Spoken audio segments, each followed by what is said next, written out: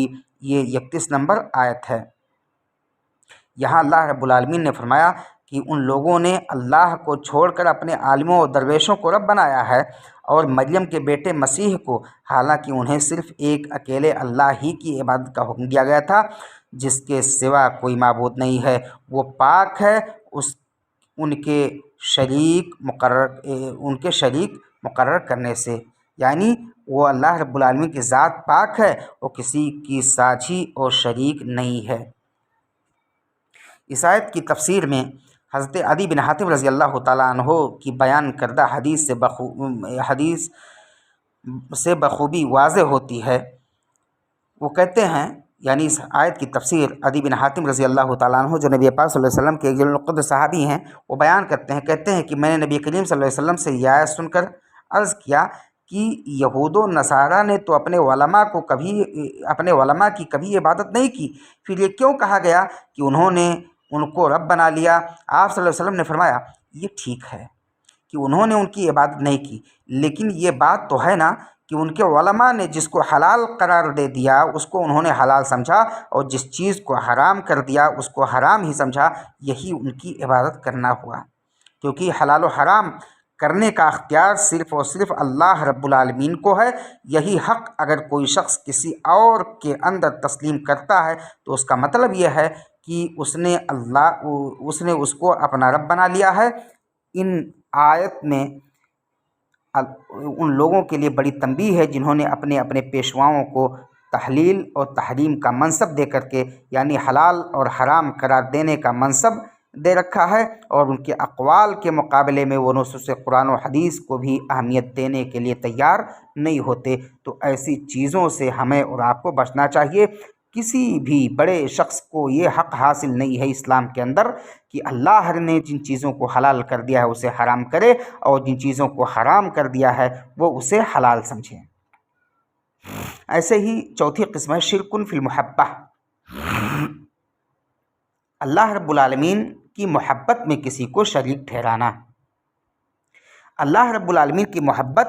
یہ لازم ہے کہ اس اللہ رب العالمین کی تعظیم کی جائے، اسی کے لیے سر کو جھکایا جائے، اسی سے مانگا جائے، اسی سے سوال کیا جائے، اسی کی عبادت کی جائے، اس کے علاوہ کسی اور سے عبادت نہ کی جائے، اور اس کے علاوہ جن غیر اللہ کی لوگ عبادت کرتے ہیں ان سے بھی اجتناب کیا جائے، اور ان کی عبادت کرنے سے پرہیز کیا جائے، اور ان کو برا سمجھا جائے، اور ان غیر اللہ کی عبادت سے لوگوں کو آگاہ کر کے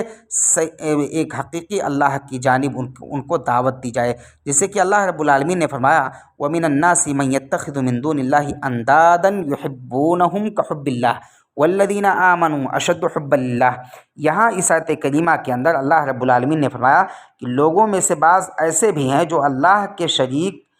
غیروں کو بھی ٹھہرا کر ان سے ایسی محبت رکھتے ہیں جیسی محبت اللہ رب العالمین سے ہونی چاہیے، لیکن مومنین کا معاملہ کیا ہے کہ مومنین اللہ رب العالمین سے بھرپور محبت کرتے ہیں، ٹوٹ کر کے محبت کرتے ہیں، بہت زیادہ محبت کرتے ہیں، جس طرح سے اللہ رب العالمین سے محبت ہونی چاہیے۔ تو ہمیں اور آپ کو ایک اللہ رب العالمین سے محبت، ایک اللہ رب العالمین سے جڑ کر کے رہنے اور ایک اللہ رب العالمین کی عبادت کرنے اور اس کی عبادت میں کسی غیر کو شریک نہ ٹھہرانے کی ہدایت اور تلقین کی گئی ہے۔ ہمیں اور آپ کو کتاب و سنت کی تعلیمات کو اپنانا چاہیے اور کتاب و سنت کی تعلیمات کا خوگر بھی بننا چاہیے۔ تو یہ 4 قسمیں کل ہوئیں شرکن فی المحبہ کی،